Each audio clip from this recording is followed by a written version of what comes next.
Doctor Asaduzzaman Ripon, আপনার বা আপনার দলের কোনো অবস্থান আছে কিনা ইসকন নিষিদ্ধের যে দাবিটি উঠছে এবং সেটি নিয়ে হাইকোর্টেও এই বিষয়টি গেছে। 3 দিনের মধ্যে আদালত জানতে চেয়েছেন সরকারের অবস্থান ইসকন প্রসঙ্গে। ইসকন নিষিদ্ধের বিষয়ে আপনাদের দলীয় কোনো অবস্থান আছে কিনা? আমাদের দলীয় কোনো আলাদা কোনো অবস্থান নেই। আমরা মনে করি যেই দলই হোক, যে সংগঠন হোক, ব্যক্তি হোক, কেউ যদি রাষ্ট্রের জন্য নিরাপত্তার হুমকি হয়ে দাঁড়ায়, এটা খুব জেনারেলাইজ করে আমি বলতে চাই, সেটা তো রাষ্ট্র তার বিরুদ্ধে ব্যবস্থা নিতেই পারে, কারণ তিনি তো বাংলাদেশের নাগরিক। ভারতে আমার বক্তব্য হচ্ছে অন্যটা, অন্য জায়গাতে। ভারতে আজকে আপনি দেখবেন ইসকনের যে ভদ্রলোককে গ্রেপ্তার করা হলো, তার নাম হচ্ছে বোধহয় চিন্ময় দাস বা এরকম কিছু, তাই না? চিন্ময় কৃষ্ণ দাস। তো চিন্ময় কৃষ্ণ দাস তো বাংলাদেশের নাগরিক। তিনি যে কোনো অফেন্সের জন্য তিনি তার বিরুদ্ধে মামলা হতে পারে, তিনি গ্রেপ্তার হতে পারেন। আমরা তো গ্রেপ্তার হয়েছি তো নাকি? আচ্ছা, এখন কথা হচ্ছে কি, আমাদের জন্য কি কোনো মানে বহিরাষ্ট্র বহিঃশক্তি আমাদের জন্য কি মানে এইভাবে উদ্বেগ প্রকাশ করেছে? করেনি।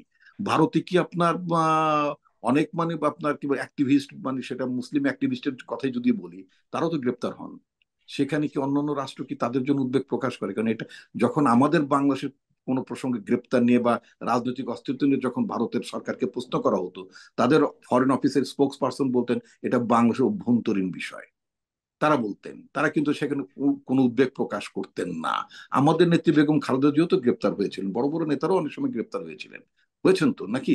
আচ্ছা, তো মিথ্যা মামলাও হ্যাঁ, গ্রেপ্তার তাকে হয়েছে। নিয়ে ভারত উদ্বেগ প্রকাশ না করলেও উদ্বেগ এসেছে বিভিন্ন বিশ্বের বিভিন্ন জায়গা থেকে, তাকে মানে গ্রেপ্তার করার একটা ভারতের নিন্দা উদ্বেগ এসেছে। ভারতের কথাই বলবো, ভারতের কথাই বলবো। এবং ইসকন তো একটা একটা ইন্টারন্যাশনাল অর্গানাইজেশন, হিন্দু হিন্দু আপনার ধর্মাবলম্বীদের, তা তো বটেই। তো তাদের লোকেরা বা তাদের যারা সহমর্মী, তাদের যারা কি বলে সিম্পাথাইজার যারা আছেন, তারা তো দিতেই পারেন। সে ব্যাপারে আমার কোনো মানে ইয়ে নেই, আমার ভিন্ন বক্তব্য না। আমার বক্তব্য হচ্ছে, যারা এই যে উদ্বেগ প্রকাশ করছেন, এই ধরনের উদ্বেগ কি তার ইতিপূর্বে প্রকাশ করতেন? বাংলাদেশে যখন আপনার বেআইনি ভাবে রাজনৈতিক নেতাদেরকে আপনার বন্দি করা হতো, গুম করা হতো, খুন করা হতো, তাদের তরফ থেকে আমরা কখন উদ্বেগ দেখেছি? দেখি নাই। সুতরাং এটা না, খুব কিন্তু ডক্টর আসাদুজ্জামান রিপন, কিন্তু যখন এমনকি বিষয়টা হচ্ছে, ওই জায়গাটাই হচ্ছে আমাদের প্রশ্ন। আমরা যখন এই জন্য আমরা ভোটটার কথা ভাবি, আমাদের গণতন্ত্র যখন বিপন্ন হয়ে যায়, আমাদের নির্বাচন ব্যবস্থা যখন তছনছ হয়ে যায়, বাংলাদেশ যখন খুন গুমের রাজত্ব প্রতিষ্ঠিত হয়, তখন তো আমরা ভারত বা ভারতের সাথে বা এই কনসেপ্টে যারা বিশ্বাস করেন, তাদের মধ্যে আমরা কখনো উদ্বেগ দেখিনি। কিন্তু চিন্ময় কৃষ্ণ দাস একদম বাংলাদেশের নাগরিক, বাংলাদেশে বাংলাদেশের সরকার মানে তার বিরুদ্ধে মানে মামলা করেছেন বা তার তার বিরুদ্ধে আইনি ব্যবস্থা নিয়েছেন। এখানে আদালত আছে, আমাদের আদালত খুব ইন্ডিপেন্ডেন্টলি এখন কাজ করছে। তো সুতরাং এখানে আমরা মানে আইনের প্রতি আমাদের আস্থা রাখতে পারি। আপনি কোর্টের কথা বলেছেন, কোর্ট জানতে চেয়েছে, আমরা সে পর্যন্ত অপেক্ষা করতে পারি যে মানে সরকার কি উত্তর দেয়, সেটা তো আমরা অপেক্ষা করাই উচিত হবে আমাদের। জি। আপনি বলছিলেন যে রাজনৈতিক নেতাদের যখন গ্রেপ্তার করা হয়েছে তখন তো ভারত কোনো প্রতিক্রিয়া দেয় নাই, কিন্তু ভারত কিন্তু আমাদের দেশে যখনই কোনো সংখ্যালঘু সাথে সম্পর্কিত কিছু হয়েছে, হিন্দুদের উপর কোনো রকম বা তাদের উপর কোনো আক্রমণ হয়েছে, তখনই কিন্তু প্রতিক্রিয়া দিয়েছে। এখানেও কিন্তু তাকে, জি, বারবার বারবার করেছে। মানে এটা যেমন আওয়ামী লীগ সরকারের সময় এরকম প্রতিক্রিয়া আমরা দেখেছি যে সংখ্যালঘুদের উপরই কখনো যখন কোনো আক্রমণের ঘটনা ঘটেছে তারা এরকম প্রতিক্রিয়া দিয়েছে। উপর চাপায়নি কিন্তু, সেটার দায়টা আবার ঘুরিয়ে ফিরিয়ে তাদের মানে মানে বিষয়টা হচ্ছে মানে প্রতিবেশী রাষ্ট্র হিসেবে তাদের যে স্পিরিটটা, যেটা আমাদের ফরেন অফিস, আমাদের বাংলাদেশের পররাষ্ট্র মন্ত্রণালয় কিন্তু একেবারে স্পষ্ট করে বলেছেন যে এটা কিন্তু বাংলাদেশের সাথে ভারতের যে বন্ধুত্বপূর্ণ যে সম্পর্ক, তাদের উদ্বেগের সাথে, তাদের স্পিরিটের সাথে একেবারেই মিলে না কিন্তু। এটা কিন্তু আমাদের পররাষ্ট্র মন্ত্রণালয় খুবই খুবই পরিষ্কার করে বলেছেন তাদেরকে। জি।